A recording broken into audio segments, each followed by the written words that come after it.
Hello my dear students, most welcome to physics class. आज के इस लेक्चर में बतलाने वाले हैं मानव नेत्र क्या होता है, इसकी संरचना क्या होती है और इससे प्रतिबिंब किस तरीके से बनता है।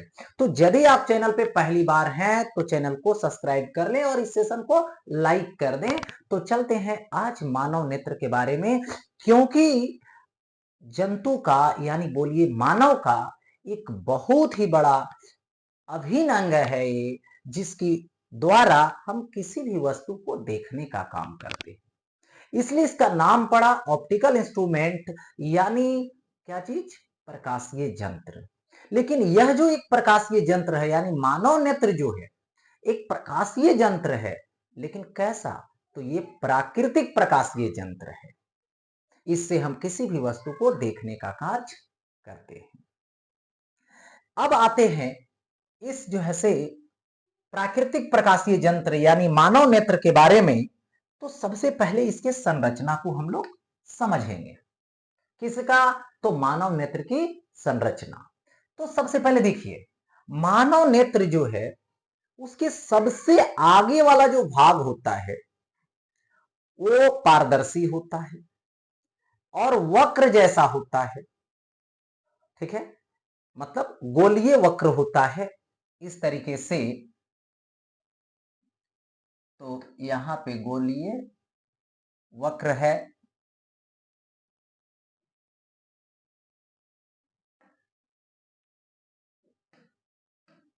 गोलीय ये वक्र है यही। और इसका जो नाम है, इसका नाम है कॉर्निया। इसको क्या बोलते हैं? तो कॉर्निया बोलते हैं। ये है कॉर्निया।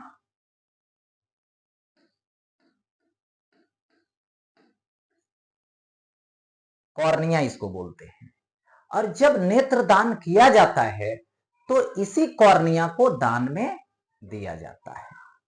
ठीक है, जिसको बोला जाता है नेत्रदान, यानी कॉर्निया को दान दिया जाता है। अब देखिए, ये वक्र है, पारदर्शी। इसका काम क्या है? आने वाली जो प्रकाश की किरणें हैं उसको कन्वर्ज करता है, यानी उसको मिलाने का काम करता है। ओके, कन्वर्ज करने का, अभिसरित करने का काम करता है। अब देखिए, ये जो आई है वो इस तरह से ऐसे, ये बाहरी भाग जो है ये कैसा है? श्वेत है, उजला है, जिसका नाम है श्वेत पटल। इसको श्वेत पटल बोलते हैं। ठीक है, वो क्या है? अपारदर्शी है और पूरे सिस्टम को, आई के यानी नेत्र के पूरे सिस्टम को और क्या किए हुए है? एडजस्ट करके रखे हुए है। मतलब एक तरह से कह सकते हो कि बांध करके रखे हुए है। ओके, अब देखिए, इस कॉर्निया के जस्ट आगे वाला पार्ट चलते हैं। तो जस्ट आगे वाला पार्ट चलेंगे तो इस तरह से ऐसे एक डाईफ्राम है। ठीक है, जो स्वतः सिकुड़ती है और स्वतः फैलती है, जिसका नाम है यहां पे आइरिस यानी परितारिका। इसको परितारिका बोलिए या तो आइरिस बोलिए। और इसके बीच एक होल है ये, ठीक है, जाने की जगह है, जिसको बोला जाता है नेत्र द्वार। इसको बोलते हैं नेत्र द्वार। इसी से प्रकाश की किरणें, मतलब ये जो कॉर्निया है वो आने वाली प्रकाश की किरणें को क्या करती है?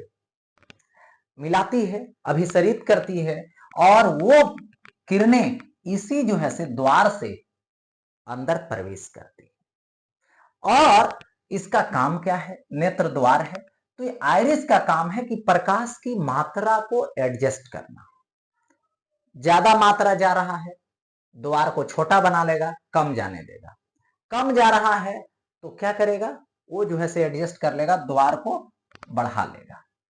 ठीक है, जिससे प्रकाश की मात्रा, मतलब ये एडजस्ट करने की उपाय है, एक समझिए सिस्टम है ये। अब यहां पर इसके जस्ट अंदर जेली जैसे पदार्थ का, जेली जैसे पदार्थ का एक उत्तल लेंस होता है, मसल्स का बना हुआ, और इसी को बोला जाता है यहां पे क्या चीज, तो नेत्र लेंस। यही है नेत्र लेंस। ओके, नेत्र लेंस में इसकी जो है से वक्रता त्रिज्या और इसकी वक्रता त्रिज्या, तो ये ज्यादा वक्रता त्रिज्या, ये जो है से ज्यादा वक्र है और ये कम वक्र है, ठीक है। और इसके बाद यहां पर क्या होता है कि लेंस और कॉर्निया के बीच एक पतला सा द्रव होता है जिसको बोलते हैं यहां पे जलीय द्रव या तो जलीय तरल।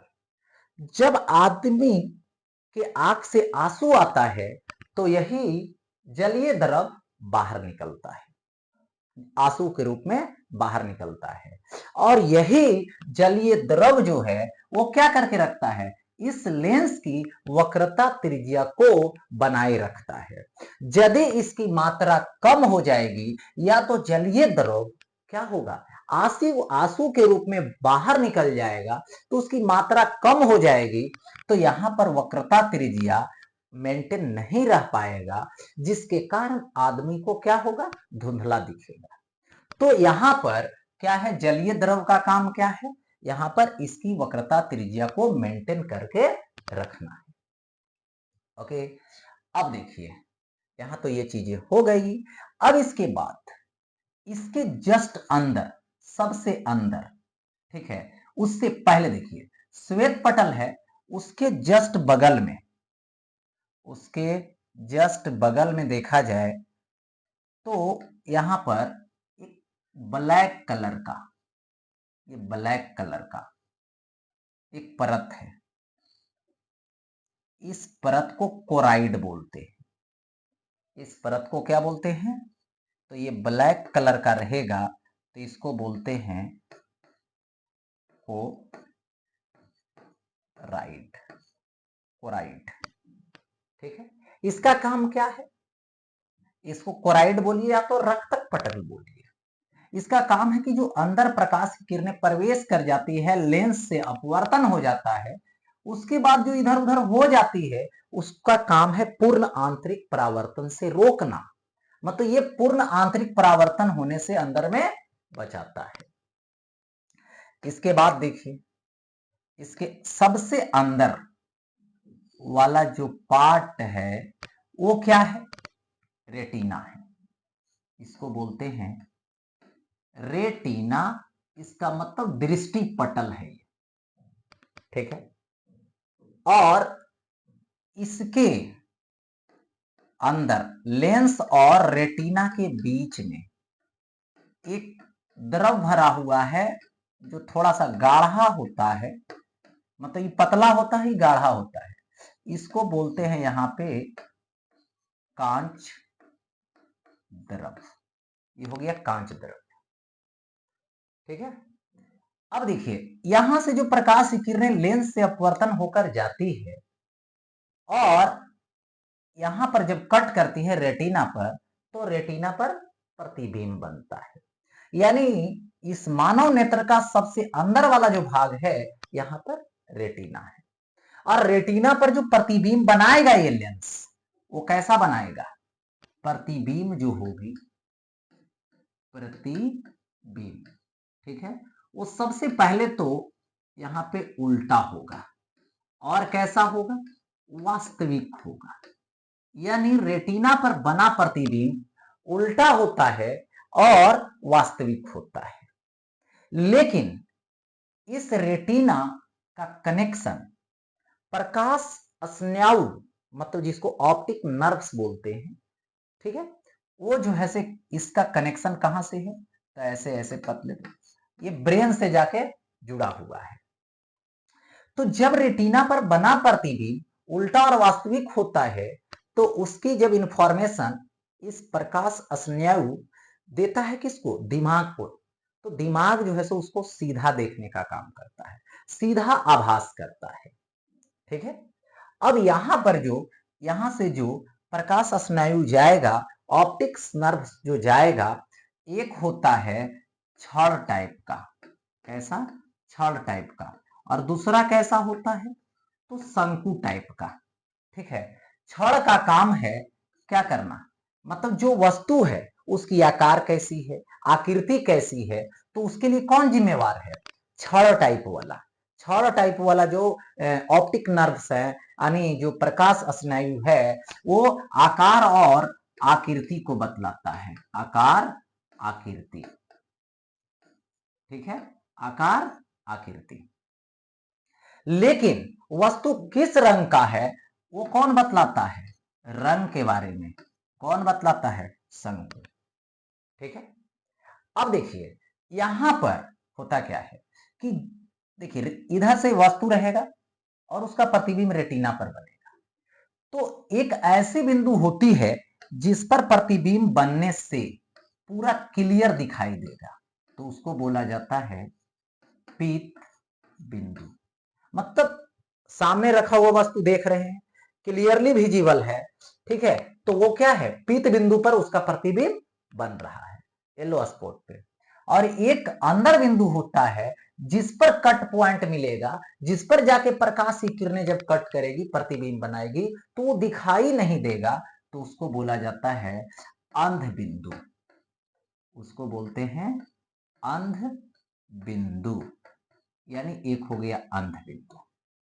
ठीक है। अब यहां पर देखिए होता क्या है कि जो रेटिना पर प्रतिबिंब बनता है किसी वस्तु का, तो वस्तु को रखे हुए तब तक तो देख रहे हैं, लेकिन वस्तु को जब हटा देंगे तो हटाने के बाद उसका प्रतिबिंब 1/10 सेकेंड तक बना रह जाएगा। इसको बोलते हैं दृष्टि निर्बद्धता। यानी किसी वस्तु को देख रहे हैं, उसका प्रतिबिंब वस्तु को हटाने के बाद भी कब तक बना रहेगा, तो 1/16 सेकेंड तक बना रहेगा, तो इसको बोला जाएगा इस समय को दृष्टि निर्बद्धता। और जैसी वस्तु को हटाएंगे तो इतना सेकेंड के बाद है ना, ब्रेन के पास खुद सॉफ्टवेयर है, नेचुरल प्राकृतिक, उसको क्या कर देता है, डिलीट मार देता है। क्योंकि वास्तविक प्रतिबिंब को जब तक, जैसे मोबाइल में वास्तविक प्रतिबिंब खींच लिया जाए, तो जब तक डिलीट नहीं मारोगे तब तक वो हटेगा नहीं। ठीक है, तो यहां पर क्या होगा, उसी तरीके से रेटिना पर भी बना प्रतिबिंब ये 1/16 सेकेंड तक रह जाता है वस्तु को हटाने के बाद, लेकिन जब वस्तु को हटाएंगे तो इतना सेकेंड के बाद खुद ब खुद जो है से क्या करता है, ब्रेन जो है से उसको डिलीट मार देता है। तो ये हुआ मानव नेत्र के बारे में। अब देखिए इससे संबंधित कुछ बातें हैं, जैसे समंजन क्षमता। समंजन क्षमता यहां पे देखिए होता क्या है, देखिए ये रहा नेत्र लेंस, नेत्र लेंस रहा, और यहां पर क्या है, रेटिना है, ये हो जाएगा नेत्र लेंस, और ये क्या हो गया, यहां पे रेटिना हो गया, दृष्टि पटल। तो इस रेटिना और इस नेत्र लेंस की जो बीच की दूरी है, ये दूरी 2.5 सेंटीमीटर है। ओके, यानी 2.5 सेंटीमीटर है। और मानव नेत्र के निकटतम जो बिंदु होता है जहां तक ये स्पष्ट देख सकता है, वो कितना होता है, तो ये होता है 25 सेंटीमीटर। यानी ये क्या हो गया, निकट बिंदु। ओके, और इधर क्या है, इनफाइनाइट है, जो क्या है, दूर बिंदु। यानी किसी वस्तु को देखना हो तो नेत्र से निकटतम दूरी 25 सेंटीमीटर होनी चाहिए, यदि इससे कम लाते हैं तो देख नहीं पाते हैं। तो इसको बोला जाता है अस्पष्ट दर्शन की न्यूनतम दूरी। यानी स्पष्ट दर्शन की न्यूनतम दूरी कितना होती है? तो 25 सेंटीमीटर होता है। और दूर बिंदु कितना होता है? तो यहां पर बोल सकते हो, यहां पर इनफाइनाइट यानी अनंत। यानी जो स्वस्थ मनुष्य होता है उसकी जो दृष्टि प्रास होती है वो कितना होता है? तो 25 सेंटीमीटर से लेकर इनफाइनाइट तक होता है। इसीलिए निकट बिंदु 25 सेंटीमीटर, जिसको स्पष्ट दर्शन की न्यूनतम दूरी बोली जाती है, और दूर बिंदु कहां तक होता है? इनफाइनाइट तक होता है। लेकिन बता दूं, जो निकटतम बिंदु है, जैसे जैसे आदमी का एज बढ़ता जाता है वैसे वैसे ये निकटतम बिंदु जो है भी वो बढ़ता जाएगा, 25 सेंटीमीटर से आगे बढ़ते जाएगा निकटतम बिंदु। ओके, अब देखिए होता क्या है कि अब क्या है कि रेटिना और लेंस के बीच की दूरी तो फिक्स है। यदि 25 सेंटीमीटर पर रखते हैं तो प्रतिबिंब जो है रेटिना पर बनेगा। यदि 30 सेंटीमीटर पर रखेंगे तो रेटिना पर बनेगा। यानी लेंस से कितना दूरी पर? यहां पर 2.5 सेंटीमीटर पर बनेगा। ठीक है, यदि 40 सेंटीमीटर पर भी रखेंगे तो रेटिना पर बनेगा। यानी प्रतिबिंब दूरी जिसको भी से निरूपित करते हैं वो कैसा है? कांस्टेंट, यानी नियत है, बदल नहीं रहा है। तो फार्मूला क्या होता है? Lens formula 1/v minus 1/u is equal to 1/f। हमने किसको बदल रखा? u को। u कैसा हो गया? यहाँ पे वेरिएबल हो गया, मतलब बदलने वाला हो गया। अब भी नियत रखेगा, इसका मतलब किसको बदलना होगा? फोकस को बदलना होगा। तभी जो है से बार बार हर वस्तु का प्रतिबिंब इतना ही दूरी पर बनेगा। कब? जब इसकी फोकस दूरी बदलते रहेगी। तो यही मानव नेत्र की जो है से एक ऐसी दक्षता है, क्षमता है, जिससे क्या करती है? अपने नेत्र लेंस की फोकस दूरी खुद बदलते रहती है, स्वयं बदलती है वस्तु के दूरी के अनुसार। ठीक है, वस्तु के दूरी के अनुसार। तो ये कितना होता है? तो यहां पर देखो, यही जो है से बदलते रहेगा, तो इसी को क्या बोलेंगे? समंजन क्षमता बोलेंगे। यानी नेत्र लेंस की फोकस दूरी बदलने की क्षमता को ही नेत्र की समंजन क्षमता कहते हैं। और यदि जो आई है वो रिलैक्स रहे, ठीक है, आई क्या रहे? रिलैक्स रहे, एकदम जो नो स्ट्रेंट, माने कोई खिंचाव नहीं, मतलब सिंपल वे रहे, तो उस स्थिति में इस नेत्र लेंस की फोकस दूरी f is equal to 2.5 centimetre होता है। कितना होता है? 2.5 सेंटीमीटर होता है। तो ये हो गया नेत्र लेंस से संबंधित बातें। तो इसी के साथ ये टॉपिक यहीं पे एंड होता है।